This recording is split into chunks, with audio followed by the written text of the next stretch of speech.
오늘은 하나님이 주신 인내함의 열쇠, 이 말씀의 제목으로 하나님 말씀 같이 받는 귀한 시간 되었으면 좋겠습니다. 여러분, 좋은 교회란 과연 무엇일까요? 어떠한 교회가 좋은 교회라고 말할 수 있을까요? 부흥하는 교회입니까? 사람들이 많이 나오는 곳이 좋은 교회라고 생각하십니까? 이렇게 휘황찬란하고 또 건물이 있고 또 많은 일을 감당하는 교회가 좋은 교회라고 생각하십니까? 교회는 남자와 여자, 또 부한 사람과 가난한 사람, 또 많이 배운 사람과 그렇지 못한 사람, 건강한 사람, 건강하지 못한 사람, 믿는 사람과 믿지 아니하는 사람들이 모이는 곳이 바로 교회입니다. 그렇다면 좋은 교회란 무엇일까요? 이 모든 사람들이 다 하나가 되는 교회. 그것이 바로 좋은 교회라고 말할 수 있지만, 좋은 교회라는 데피니션은 우리의 인간의 생각으로, 사람의 경험으로 가질 수 있는 부분이 아닙니다. 좋은 교회는 바로 성경에서 말씀하시는 그 기준을 보고 우리가 그 교회를 믿고 또 따라가는 것. 그것이 바로 하나님께서 기뻐하시는 참되고 좋은 교회가 된다는 것이죠. 여러분이 생각하는 좋은 교회는 무엇입니까? 좋은 성도는 또 무엇일까요? 여러분, 우리는 모두 생각이 다릅니다. 또 자라온 환경도 다르고요. 생활 방식도 다르고 문화 방식도 다릅니다. 습관도 달라요. 이렇듯이 다양한 사람들이, 다양한 세대가 어떻게 하나가 되어서 아름다운 좋은 교회 공동체를 이루어 나갈 수 있을까 생각하면요. 이 모든 것은 하나님의 은혜 아니면 가능하지 않습니다. 하나님께서 함께 하시지 아니하면 하나님께서 기뻐하시는 교회로 나아갈 수가 없게 된다는 거죠. 함께 예배하고 하나님의 나라를 위해서 열심히 우리들의 모습을 보실 때 하나님은 얼마나 기뻐하실까. 제가 2주 전에 말씀드린 것처럼 우리가 서로 비방하지 아니하고 교만하지 않으며 또 배운 것을 함께 행함을 통해 하나가 되고 그 예수 그리스도께서 가신 그 길을 가는 것이 참된 교회고 하나님이 기뻐하시는 교회라고 볼 수 있는 거죠. 신앙생활 하다 보면 가정에서나 또 직장에서나 또 특별히 교회 안에서도 어려움이 있고 내 의견에 맞지 않는 부분들도 분명히 있습니다. 그래서 다른 시각으로 인해서 갈등도 있죠. 그렇다면 이런 그 현실적인 상황 가운데 우리가 어떻게 하나가 되어서 정말 온전한 가정, 또 온전한 사업체, 직장, 또한 온전한 아름다운 교회 공동체를 세워 나갈 수 있을까? 여러분, 영적으로 성숙한 사람에 대한 말씀을 야고보서를 통해서 우리가 지금 배워가고 있는데요. 영적으로 성숙한 사람들은 이런 문제를 어떻게 풀어나갈까요? 다른 거 없습니다. 그냥 하나님 앞에 엎드리는 것뿐입니다. 하나님을 간절하게 사모하고 하나님의 도우심의 손길을 구하는 것뿐입니다. 하나님의 은혜를 구하는 것이죠. 어떻게 보면 야고보서는 행함의 모든 것이 열매가 담겨져 있는 말씀으로 보일 수 있지만 절대 그렇지 않다고 말씀드렸죠. 하나님을 의지함으로, 하나님을 붙들므로 하나님의 은혜로 나타나게 되는 열매론적인 부분들이 바로 이런 부분이다라고 우리에게 말씀하고 있는 부분이죠. 야고보는 말씀을 읽는 성도들에게 분명한 믿음을 보이라고 말씀하고 있어요. 그래서 우리 말씀을 통해서도 우리의 믿음이 어떠한 믿음이 되어야 되는가라는 그 말씀으로 오늘 함께 하나님께서 함께 하시는 인내하시는 믿음의 열매가 무엇인지를 또 아름다운 공동체의 모습이 어떠한지를 세 가지를 통해서 함께 나눠보기를 원합니다. 첫 번째로 하나님이 기뻐하시는 인내함의 열쇠의 열매는 모든 것이 하나님의 은혜임을 고백하는 것 할 때 나타나게 된다는 것이죠. 야고보는 교회가 세상의 법칙을 따르는 것을 책망했습니다. 야고보서를 제가 말씀드렸던 것처럼 잘 읽어보시면 이렇게 해라, 이렇게 해야 된다고 말씀하지 않습니까? 그렇다면 분명히 교회는 그렇게 하고 있지 못하다는 것이죠. 그렇기 때문에 이 교회가 세상의 법칙을 따르고 있고 세상의 모든 순리, 세상의 모든 그러한 책임, 또 세상의 모든 가치관들이 벌써 교회 안에 들어와 있기 때문에 그 부분을 말씀을 통해서 책망하고 있는 거죠. 교회에 금가락지를 끼고 좋은 옷을 입고 들어오는 사람들, 즉 부자들을 더욱더 존중하고 대우하면서 가난한 사람들을 무시하고 천대하는 모습들이 그 교회 공동체 안에 나타났다는 거죠. 우리가 함께 나눴던 것처럼 교회는 하나님의 나라가 이 땅에서 실현되는 현장이 되어야 되는데 교회 안에 이런 세상의 법칙들, 세상의 반복놈들이 들어와 있기 때문에 야고보는 정말 통탄하지 아니할 수 없었던 거죠. 부는 세상의 법칙을 상징하는 존재죠. 부자가 존중받고 또 누구나 부자를 부러워합니다. 우러러보죠. 부자가 되면 원하는 것을 얻을 수 있고 또한 하고 싶은 것을 할 수 있기 때문에 그렇죠. 그래서 많은 사람들이 부자가 되고 싶어 합니다. 교회 공동체 안에도 이런 부자들이 많았어요. 그런데 이 부자들이 많다는 것은 무엇을 의미합니까? 그만큼 더 연약한 사람들을 돕고 그들을 세워줄 수 있는 능력이 교회 안에 있다는 것을 반영하잖아요. 그러나 야고보의 이 이야기를 통해서 보면은 부자들은 그런 모습들을 교회 안에서 보이지 못하고 있었다는 거죠. 결국 야고보는 부자가 되겠다고 장사하러 가려는 계획을 세우던 사람들을 책망하였고 그들은 세상의 가치를 추구하던 사람들이었기 때문에 세상의 방법대로 그대로 교회 안에서 그렇게 믿음 생활하려고 했던 그 모습들을 야고보는 분명하게 지적하고 책망하고 있었던 거죠. 그래서 오늘 본문에 보시면 1절부터 6절까지는 부자에 대한 경고입니다. 야고보서는 1장부터 우리가 부자에 대한 경고의 말씀들을 계속해서 다뤄왔는데요. 여기서 부자란 일반적인 의미에서 부자가 아니라 밭을 소유하고 품꾼을 데리고 농업하는 경영 대지주들을 의미합니다. 이 대지주들을 교회 밖에서 어떤 일을 자행하고 있었는가, 또 교회 안에서 어떤 일을 또한 하고 있었는가를 잘 말씀하고 있는데요. 악한 부자들이라고 분명히 말씀하죠. 불의한 재물을 모은 이 부자들의 악행은 무엇으로 나타납니까? 임금체불이죠. 당시 팔레스타인의 일꾼들은 하루 벌어서 하루 사는 그러한 근로자들이 많았습니다. 교회 안에도 이러한 성도들이 많았던 거죠. 하루 품삯을 받지 못하면 부양가족이 굶을 수밖에 없었던 그런 상황에 있었습니다. 당연히 그 임금을 받지 못하면 어떻게 됩니까? 내 처자식들을 먹여 살려야 되는데 그 사람의 울부짖음이 하나님의 귀에 들리고 있다라고 말씀하고 있죠. 이 부한자들은 이 땅에서 각종 보물과 재물을 쌓고 있었고 사치하고 방종하고 있었습니다. 심지어는 오늘 본문에 나온 것처럼 의인을 죽이기까지 그렇게 정죄하였던 자들이라고 말씀합니다. 그렇다면 여러분 부자가 되는 것이 잘못일까요? 절대 그렇지 않죠. 성경 말씀을 잘 보시면 부한 것은 또 하나님의 복이라고 구약에도 늘 말씀하시고 그렇지만 이 부한 것이 잘못된 것은 아니지만 이 부한 것에 마음을 두는 것이 잘못된 것이라고 분명하게 말씀하고 있는 이 부분을 우리가 잘 붙들 수 있어야 되죠. 2절과 3절의 말씀을 보십시오. 너희 재물은 썩었고 너희 옷은 좀 먹었으며 너희 금과 은은 녹이 슬었으니 이 녹이 너희에게 증거가 되며 불같이 너희 살을 먹으리라. 너희가 말세의 재물을 쌓았도다. 이 재물이 잘못된 것이 아니라 이들의 마음가짐, 이들의 행동이 잘못되었다고 분명히 말씀하고 있죠. 옷이 좀 먹고 재물이 썩었고 금과 은이 녹이 슬었다.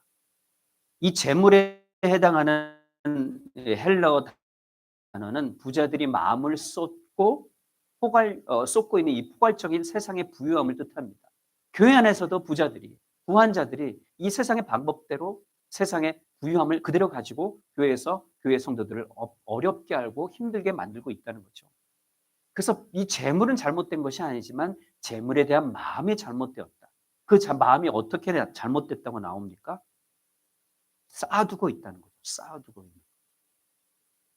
여러분 이렇게 돈을 최고의 가치로 여기며 살아가는 이 세대를 물질 만능주의라고 이야기하죠. 만능주의. 우리가 수십 년 전부터 이 이야기를 들어왔습니다. 이 물질이 최고라. 물질이 모든 것을 가능하게 한다는 이 세상의 풍조죠.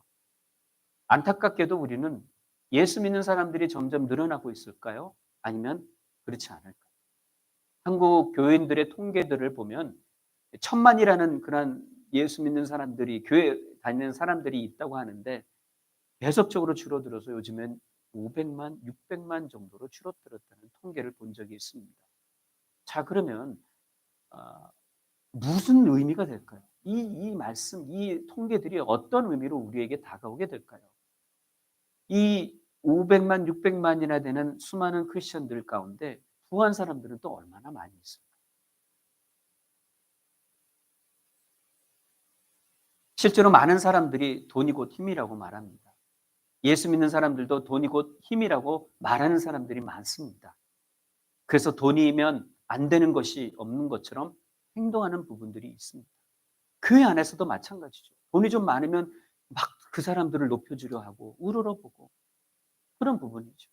저기 어느 LA의 모 교회는 아주 부자인 장로님이 계시는데 그 장로님한테 잘 보이려고 막 그냥 이리 갔다 저리 갔다 하는 교회가 있다는 소식이 있습니다.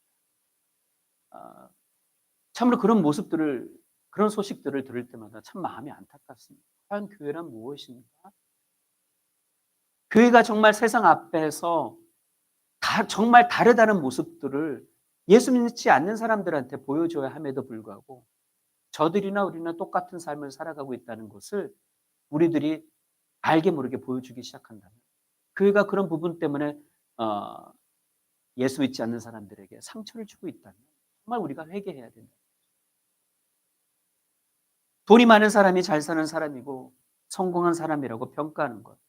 돈이 많은 사람들이 돈이 자부심의 원천이라고 생각하는 것. 여러분 과연 우리도 그런 생각을 갖고 있습니까? 부자들? 저는요. 우리 성도들이 부자가 아닌 것이 참 감사합니다. 제가 말씀드리는 이 부자라는 개념은 돈이 많다는 개념이 아닙니다. 마음이 부한 거예요. 마음이 부해야 되죠. 우리 성도들은요. 마음이 부합니다. 하나님 앞에서. 왜냐하면 아버지가 온 오직 만물의 주인이시잖아요. 그러면요. 물질적으로 많이 가졌다고 해서 부자가 아니라 내가 하나님 아버지에게 어떤 마음을 두고 살아가느냐 그거에 따라서 우리가 마음의 부유한 자로 살아갈 수 있다는 거죠. 여러분 부자만 탐욕스러운지 아십니까? 가난한 자들도 탐욕스러워요. 이걸 우리가 잘 알아야 됩니다. 내 것. 여러분 이제 1년 올 한 해가 한 달밖에 남지 않았습니다. 자 여러분 가장 좋은 예로 여러분의 옷장을 한번 살펴보십시오. 1년 동안 입지 않은 옷이 얼마나 많습니까? 그런데요 사람이라는 게 욕심이 있어요. 1년 동안 손 하나 까딱하지 않은 옷이 있는데 그것을 꺼내서 도네이션을 하려고 그러는데 딱 보면은 너무 아까운 거예요. 그래서 꺼냈다가 다시 집어넣습니다. 그 옷들이 얼마나 옷장에 많습니까? 옷뿐이겠습니까? 여러 가지 물건들도 마찬가지죠. 그렇다면 우리의 마음은 어디에 있는가? 많이 가진 자나 적게 가진 자나 똑같은 거예요. 우리의 마음이 하나님 말씀 앞에 서고 하나님의 역사하심 그 은혜를 생각하면서 우리의 마음이 부한 자로 살아갈 때는요. 아까운 것이 하나도 없다는 거예요.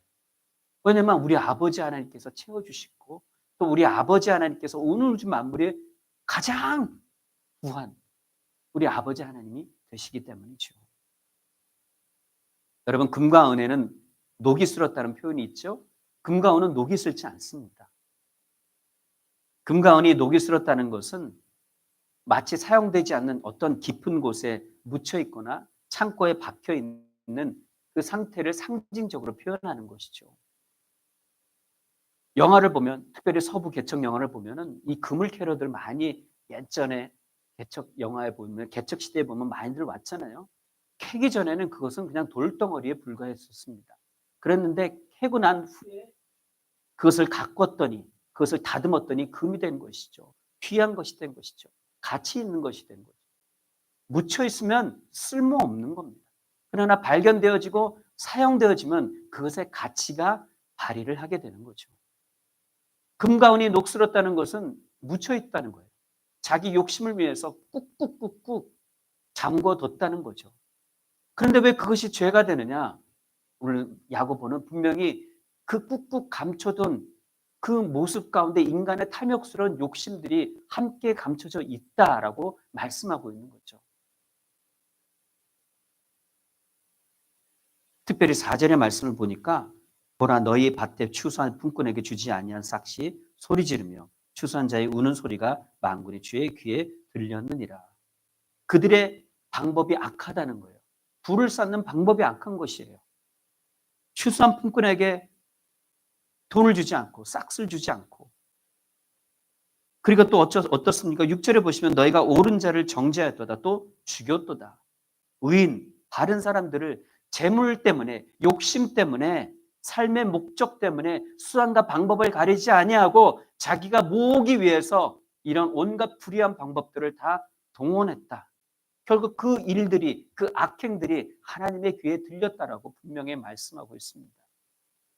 교회 안에서 이런 일들이 자행되고 있고 이런 일들이 벌어지고 있었던 거죠. 그렇다면 우리는 어떻게 해야 될 것인가? 뭐 오늘은 나는 저들이 가진 돈만큼 돈이 없기 때문에 이 말씀은 나에게 해당되는 사항이 아니라고 말할 수는 있으시겠지만 전혀 그렇지 않습니다. 이 말씀은 바로 우리들에게 적용되는 말씀이죠. 많이 가지나 적게 가진 자나 똑같이 탐욕으로 살아간다면 똑같은 악한 자의 모습으로 살아간다는 것을 보여주는 것이라는 거죠. 재물이 그들을 고발합니다. 오늘날 우리들에게는 마음의 상태가 우리들을 고발합니다. 그들의 욕심, 더 가지고 싶은 것, 나눠주지 못하고 부어주신 그 은혜를 생각하지 못하고 꼭 움켜잡고 있는 내 이 주먹, 이 주먹이 우리들의 악한 마음, 욕심을 고발하고 있는 거죠. 혹시 여러분들 우리 가운데, 우리 생활 가운데 꽉 움켜쥐고 있는 그 무언가가 있습니다. 올해만큼은 내려놓고 새해를 시작했으면 좋겠습니다. 2024년도에도 꼭 붙잡고 있으면 정말 이것이 정말 하나님 앞에서 어떠한 모습이 될까? 얼마나 하나님께서는 참 마음 아파하실까요? 물질이든 어떠한 재물, 어떤 물건이든 어떠한 생각이든 마음이든 우리가 다 내려놓고 심지어는 우리 자녀들까지도 앞으로 이렇게 됐으면 좋겠다, 저렇게 됐으면 좋겠다. 여러분 자녀들의 생각을 얼마나 많이 묵상하고 또 묵상합니까? 그런다고 자녀가 잘 됩니까? 아니잖아요. 우리 원하는 대로 마음대로 되는 것이 아니잖아요. 그렇다면 우리는 무엇을 해야 합니까? 우리 자녀를 우리에게 주신 하나님의 은혜를 생각하고 하나님을 더 붙들고 기도해야 되죠. 이것이 바로 마음이 부한 자들의 모습이라는 거죠. 이것이 바로 하나님의 은혜를 하나하나 경험하고 살아가는 자들의 모습이 된다는 것을 우리는 분명히 기억해야 합니다. 우리가 누리는 모든 것은 하나님의 은혜라는 사실을 늘 생각해야 되죠. 지난주 추수감사절 그 연휴 때 여러분들 얼마나 많은 하나님의 은혜를 또 생각하셨습니까? 또 지난 주일날 추수감사절 예배 때에도 하나님의 은혜를 생각하면서 하나님께 예배드렸지 않습니까? 이 모든 것, 살아 역사하신 하나님의 은혜 아니면 내가 아무것도 아닙니다라고 고백하는 그 자체가 결국 하나님의 은혜가 된다는 것을 여러분 기억하십시오. 부자나 가난한 사람이라 쉽게 내려놓지 못하는 것, 그것은 바로 자기 소유입니다. 자기의 소유를 내려놓는다는 것은 정말 쉽지 않은 일이죠. 여러분 그리스도인들은요, 검소한 부자는 될 수 있어도 사치한 부자는 될 수 없다는 거 기억하십시오. 재물은 베풀지 않고 자신을 위하여 쓸 때 사치되기 때문에, 사치는 이기심을 조장하고 선한 마음을 무디게 만들어 놓기 때문에, 그래서 마음이 다른 것에 빼앗기지 않도록 바울의 고백처럼 살아야 되죠. 고린도전서 5장 10절의 고백의 말씀입니다. 나의 나된 것은 하나님의 은혜로 된 것입니다. 내게 주신 그의 은혜가 헛되지 아니하여 내가 모든 사도보다 더 수고하였으나 내가 아니요 오직 나와 함께 하신 하나님의 은혜로라. 아멘. 나의 모든 수고, 오래 했던 모든 수고는 내가 한 것이 아니에요. 하나님의 역사하신 하나님의 은혜로 이 모든 것이 이루어졌다는 고백이 나와야 되는 거죠. 여러분 이렇게 고백하는 것에, 하나님의 은혜였습니다라고 고백하는 것에 무엇이 남는지 아십니까? 겸손이 남습니다. 그리고 그 겸손은 우리가 어디를 가든지 그 상황에서 그 상황을 하나님의 역사심으로 이끌어가게 하는 원동력이 된다. 그래서 우리는 늘 하나님의 은혜에 감사하고 고백해야 한다는 거죠.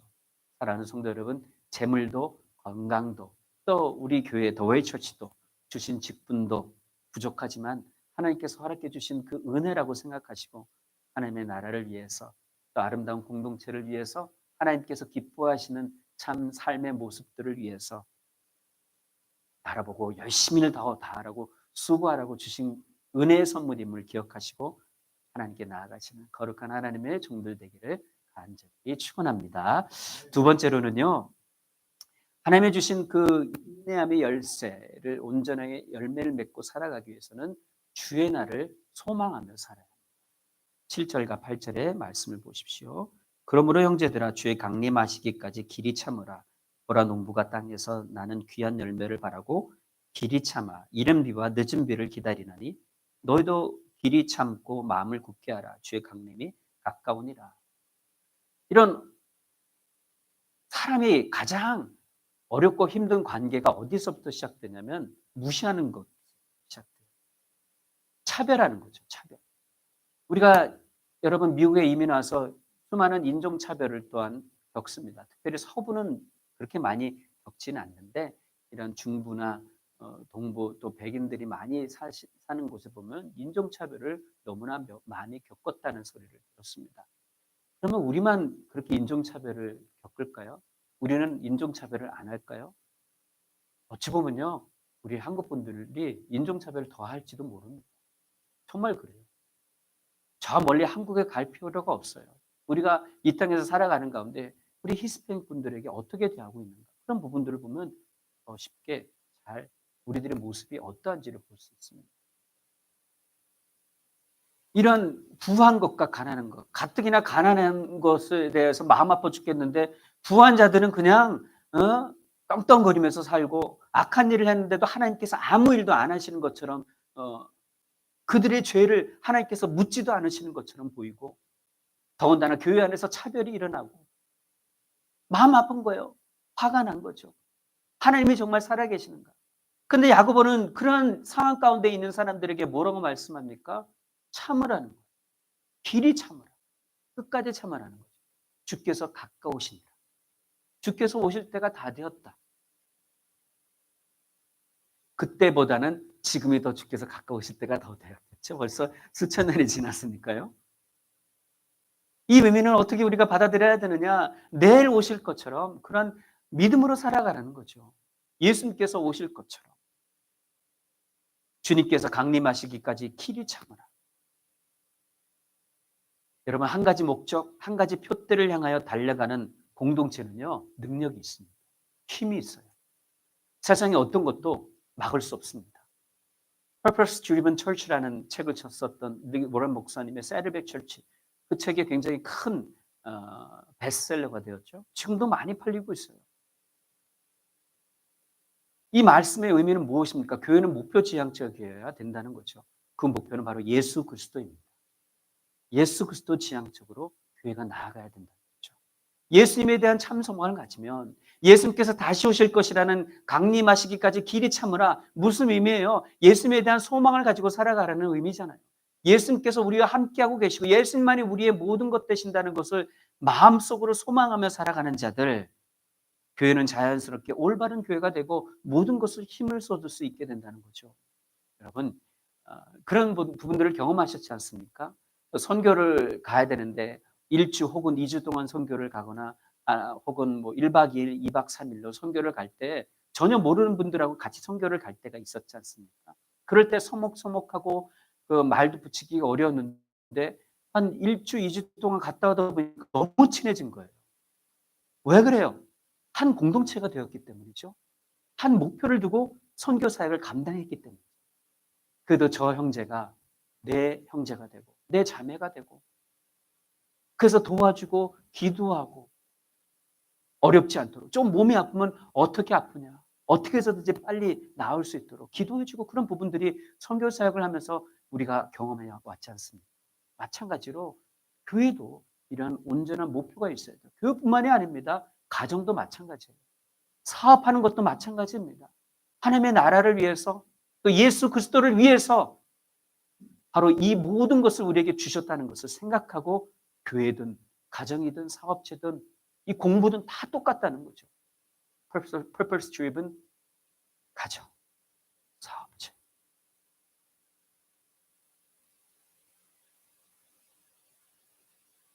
그래서 오늘 주의 강림이 가까우니라라고 말씀하고 심판자가 문 밖에 서서 계신다라고 말씀합니다.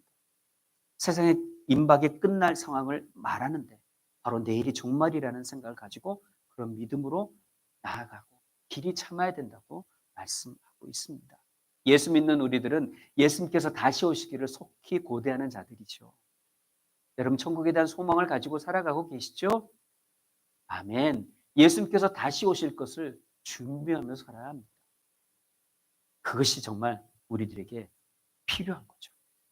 그날이 언제일지 알 수 없지만 항상 깨어있는 자들이 되어야 돼요.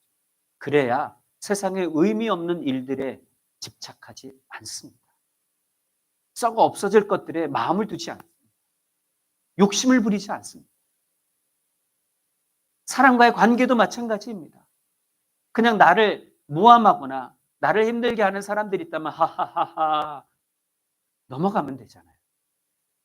그런데 꼭 성질이 있어가지고 하나 못 넘어가고 그냥 끝까지 그냥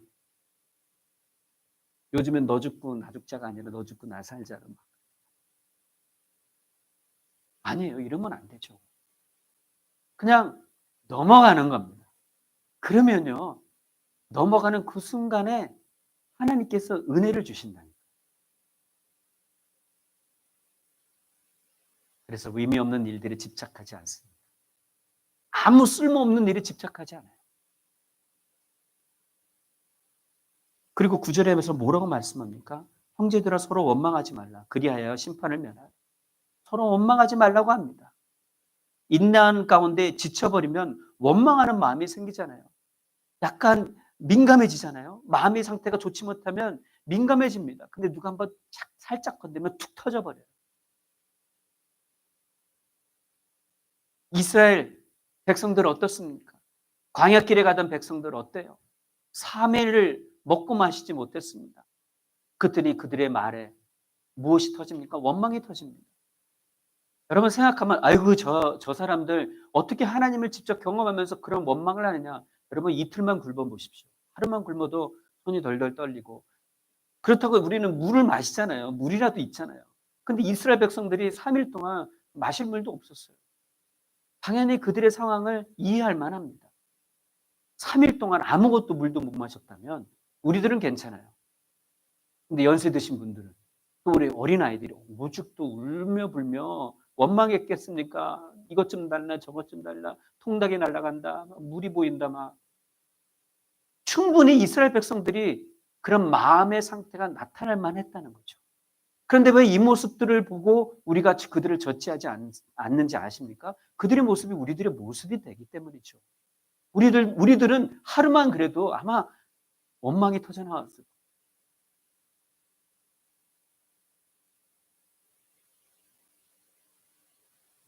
여러분 그리스도인들은 악한 동기에서 일어나는 불평과 핍박자들을 향한 원한의 탄식을 하지 말아야 할 뿐 아니라 오히려 도리어 기뻐해야 합니다.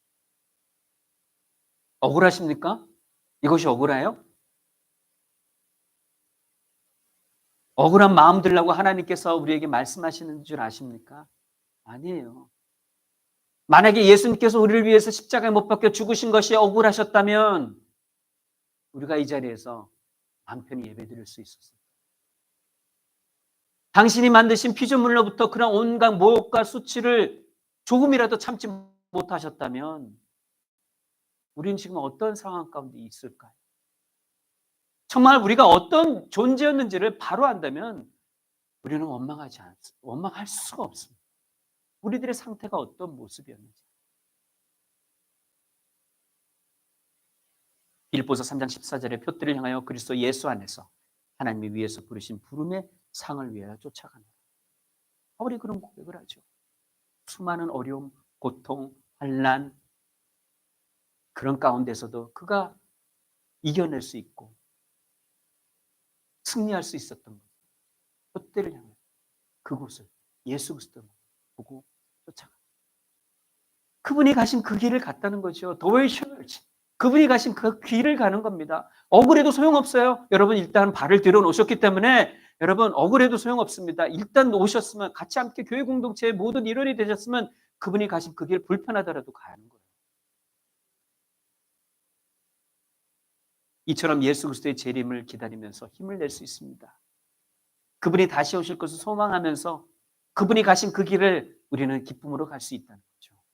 사랑하는 성도 여러분, 예수님께서 다시 오실 날을 바라보고 우리의 소망 되신 예수님만을 구하시고 그분과 동행하시는 저와 여러분들이 되기를 간절히 축원합니다. 마지막으로 세 번째로 인내하며 견뎌야 합니다. 여러분, 성숙한 사람과 미성숙한 사람의 구별점은 뭔지 아십니까? 인내입니다. 인내. 인내의 정도에 따라서 그 사람의 성숙함을 가늠해 볼 수 있죠. 우리는 늘 미숙한 생각과 말 때문에 문제를 일으키거나 문제의 발단을 야기하기도 합니다. 이것은 조급함과 인내하지 못하면서 비롯된 결과론들이죠. 내가 조금만 더 참으면, 조금만 더 입을 다물었으면 이런 어려운 상황까지 나가지 않았을 텐데라는 그러한 경험들이 우리에겐 얼마나 많습니까? 근데 하나님께 감사하십시오. 그런 경험들을 다 잊고 살고 있어요. 과거에 내가 잘못된 것들을 다 잊고 살잖아요. 하나하나 다 하나님께서 보따리를 풀어놓으신다면 참 부끄러워서 내가 하나님 앞에 설 수가 없을 거예요. 인내하지 못하고 조급함으로 발생되는 것은 무엇입니까? 분노와 싸움, 시기, 다툼, 질투입니다. 그리고 쾌락이죠. 그리고 잘못된 언어입니다. 여러분, 우리 인생 여정 가운데 인내해야 되는 부분은 크게 네 가지로 볼 수 있는데요. 하나는 환경에 대하여 인내해야 되고, 두 번째로는 사람에 대하여 인내해야 되고, 세 번째로는 하나님에 대하여 인내해야 되고, 네 번째는 나 자신에 대하여 인내해야 합니다. 이 가장 큰 인내해야 할 네 가지 부분이라고 말씀드릴 수 있는데요. 야고보서 1장 4절에 우리가 말씀 나누었던 것처럼 인내를 온전히 이루라. 이는 너희를 온전하고 구비하여 조금 더 부족함이 없게 하려 함이라. 우리가 어떻게 온전할 수 있습니까? 어떻게 우리가 부족함이 없게 살아갈 수 있습니까? 말씀드렸던 것처럼 하나님의 은혜를 생각하고 또 예수님께서 다시 오실 것을 소망하고 그분의 가신 그 길을 가고 그 소망을 가지고 살아간다면 우리는 인내할 수밖에 없는 거죠. 참는다는 거죠. 그분이 당하신 그 고통과 아픔을 생각하면 할수록 나에게 부어주신 그 은혜가 얼마나 많은지. 그래서 당연히 인내하죠. 그러면 온전하게 될 수 있는 힘이 우리에게 주어지게 된다는 거죠. 성령 하나님께서 역사하심을 통해서. 7절과 8절의 말씀을 다시 한번 봅니다. 그러므로 형제들아 주의 강림하시기까지 길이 참으라. 보라, 농부가 땅에서 나는 귀한 열매를 바라고 길이 참아 이른 비와 늦은 비를 기다리나니 너희도 길이 참고 마음을 굳게 하라. 주비의 강림이 가까우시니라. 늦은 비와 이른 비. 여러분, 이른 비는 그때 당시에 10월에서 11월 사이에 내려오는 비를 이른 비라고 말하고, 늦은 비는 팔레스타인 지역에 4월에서 5월에 내리는 비를 늦은 비라고 말합니다. 그런데요, 이른 비가 많아도 안 되고 적어도 안 됩니다. 늦은 비도 마찬가지예요. 많아도 안 되고 적어도 안 됩니다. 아주 적당하게 내려요. 여러분, 그것이 하나님의 은혜예요. 그렇죠. 우리 공동체는 이렇게 하나님께서 주신 생명을 잘 키우고 또 보살피는 우리 공동체 같아요. 특별히 개인적으로도 작물을 심고 또 사업적으로 또 하시는 분들이 계시는데, 이 모든 것들을 보면은 내가 아무리 정성을 다 쏟는다 그래도 적당하게 하나님께서 은혜를 주시지 않으면 식물도 또한 자라나지 않습니다. 그러잖아요. 3일 동안 물을 안 줬는데 아무 어려움이 없어요. 하나님의 은혜죠. 보통 같으면 다 죽었겠죠. 근데 정말 하나님의 역사하신 은혜 아니겠어요? 하나님은요, 농부에게 생명과 같은 이른 비와 늦은 비를 적당하게 부어주신다. 무엇을 의미합니까? 약속을 굳게 믿는다는 거죠. 그렇게 주실 것을 믿는다는 겁니다. 그리고 그분의 역사하신, 하나님의 역사하심을 믿고 살아간다는 거죠. 그럴 때 인내하게 되고 견딜 수 있게 된다는 거죠. 불의한 자들의 압제와 핍박 가운데서도 그리스도인들은 그 구원의 완성을 바라보고 인내할 수 있어야 됩니다. 거두시는 분도 하나님이시고 주시는 분도 하나님이시다. 그래도 우리는 말씀드렸던 것처럼 주시는 분은 하나님이시요 거두시는 분은 하나님이시다. 이 말보다는 바꿔서 말하기에 더 쉽게 말하죠. 거두시는 하나님보다는 주시는 하나님을 더 좋습니다라고 기도를 많이 하잖아요. 거두시건 주시건 적당하게 하시는 하나님의 은혜가 우리 안에 있습니다. 그것이 여러분 믿음으로 고백하는 자들에게 경험되어지는 풍성한 마음의 풍성함의 은혜라는 것이죠. 여러분 11절에는 욥의 인내를 예로 들고 있어요. 우리는 이 욥에 대해서 너무나 잘 알고 있죠. 욥의 인내함을 통해서 어떤 결말이 있는지 우리는 너무나 잘 압니다. 근데 결국 이 욥기가 40여 장의 큰 분량을 차지하면서 친구들의 이야기들을 통해서 새 친구들의 여러 가지 이야기들을 통해서 어찌 보면 막 졸음이 오고 고리타분한 이야기하는 것 같지만 중요한 주제는 무엇이에요? 결국 욥의 인내라고 볼 수 있지만 아니에요. 그것은 욥의 인내가 중요한 주제가 아닙니다. 하나님이세요. 하나님은 주시는 분이시고 거두시는 분이다. 인간이 아무리 선하게 살려고 노력한다고 한들 욥도 하나님 앞에서 불평을 하였습니다. 그런데 하나님께서 41장 42장에서 뭐라고 말씀하십니까?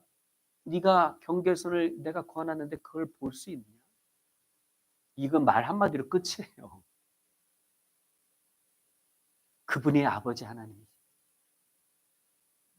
그분을 믿고 따르고 나아간다면 어떤 환경에 처하든지 간에 지지난주에 말씀드렸던 것처럼 하박국의 고백처럼 그런 고백으로 살아갈 수 있게 됩니다. 기쁨과 감사함으로. 욥은 끝까지 인내했습니다. 그는 하나님의 뜻이 반드시 있을 것임을 놓치지 않았어요. 히브리서 10장 35, 36절에 이렇게 말씀합니다. 그러므로 너희 담대함을 버리지 말라. 이것이 큰 상을 얻느니라. 너에게 인내가 필요하면 너희가 하나님의 뜻을 행한 후에 약속을 받기 위함이라. 그 약속은요. 하나님께서 함께 하심의 약속이었습니다. 노아도 그랬고 아브라함도 그랬고 다윗도 그랬고 성경의 위대한 믿음의 인물들이 다 있어요. 어떤 눈에 보이는 우리 손에 잡히는 물질이 아니었습니다. 하나님께서 함께 하시는 것입니다. 욥이 받은 복의 결과는 눈에 보이는 2배 이상의 그러한 눈에 보이는 물질이 아니라 하나님께서 그에게 은혜를 베풀어 주신 그 복이었다. 그 복을 받습니다. 저는 오늘 여러분들이 욥이 받았던 그 복, 욥과 함께 하셨던 그 하나님의 복, 여러분들의 임하길 간절히 축원합니다. 결국 욥의 인내는 하나님의 인내였다고 볼 수 있어요. 기다리셨고 참으셨습니다. 그리고 욥에 사랑하시고 욥에게 하나님께서 함께 주셨다는 거죠. 여러분 지체는 거절이 아니라 하나님께서 일하고 계시다는 증거입니다. 비록 우리 마음이 조급하고 답답할 그런 상황이 있을지라도 이런 지체함으로 말미암아 아니 혹은 응답해 주시지 않는 것 같은 생각이 들 때마다 하나님께서 지금 우리를 위해서 일하고 계시는구나라고 우리의 생각을 바꿀 필요가 있고 하나님에 대한 믿음을 둘 필요가 있다는 것이죠. 그리고 인내는 참고 기다리는 것만이 아닙니다. 흔들리지 않는 것. 확고한 믿음으로 불신이나 어떤 이리저리 치는 것이 아니라 바로 서 있는 거죠. 마음을 굳게 하는 겁니다. 기다리는 것도 하나의 행위라는 거예요, 여러분. 하나의 움직임의 모습이 되는 거죠. 이리저리 흔들리지 않는 거죠. 앤드류 머레이는 이런 말을 합니다. 하나님은 때때로 왜 지체하시는가? 하나님은 지체하실 때마다 우리에게 갑절의 복을 준비하고 계신다. 하나님의 지체하시면 거절이 아니라 우리라고 하나님을 더 경험하게 하기 위한 기회를 주신다는 것. 그 사실을 잊지 않으시는 저 여러분이 되길 바랍니다. 하나님이 함께 하심으로 인내하시고 견디시고 또 하나님의 나라를 위해서 수고하고 나아가시는 귀한 믿음의 정보를 간절히 축원합니다. 말씀을 맺겠습니다. 엘리자베스의 책 인생 수업에서 이런 말씀을 합니다. 인내심의 열쇠는 모든 것이 잘 되리라는 믿음, 인간이 모르는 하나님의 큰 계획이 존재한다는 신뢰를 키우는 데 있다라고 말했습니다. 하나님이 주신 인내심의 열쇠는 하나님의 인도하심을 믿는 믿음입니다.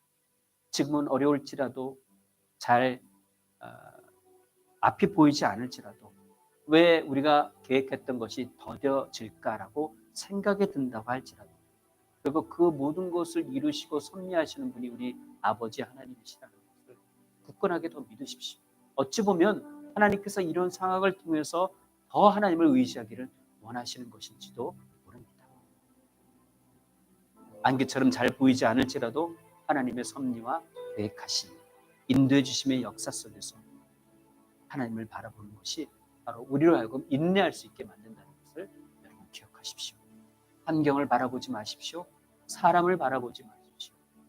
하나님만 바라보십시오. 그래야 하나님께서 주시는 힘으로 인내할 수 있게 됩니다. 하나님께서 기뻐하시고 원하시고 바라시는 아름다운 공동체, 그 공동체가 오늘 주신 말씀처럼 살아계신 하나님의 은혜를 생각하고 그리고 길이 참고 인내하고 또 그분이 가신 그 길들을 생각하며 나아가는 더욱더 하나님께 영광 올려드리는 저희들 된다고 그런 고백을 했으면 좋겠습니다. 모든 것이 하나님의 은혜입니다. 하나님께서 우리에게 건강을 주시지 않았다면, 하나님께서 내게 지혜를 주시지 않았다면, 하나님께서 우리에게 교회를 주시지 않았다면, 하나님께서 우리에게 가정을 주시지 않았다면 어떻게 됐을까? 우리가 가진 모든 것이 하나님의 것입니다. 우리의 것이 아닙니다. 본래 주인 되신 하나님의 뜻대로 우리의 모든 것이 사용되어야 마땅합니다. 사랑하는 성도 여러분, 오늘 이 시간에 같이 함께 기도하실 때 아버지 하나님 우리에게 은혜를 부어주심을 감사를 드립니다. 아버지 하나님의 뜻에 따라 이번 한 주간 동안도 하나님이 기뻐하시는 아름다운 공동체가 되고 또 하나님의 주신 그 인내의 열쇠를 가지고 예수 그리스도와 함께 동행하는 저희들 되게 주옵소서. 한번 주신 말씀들을 생각하면서 통성으로 기도하겠습니다. 같이 기도합니다.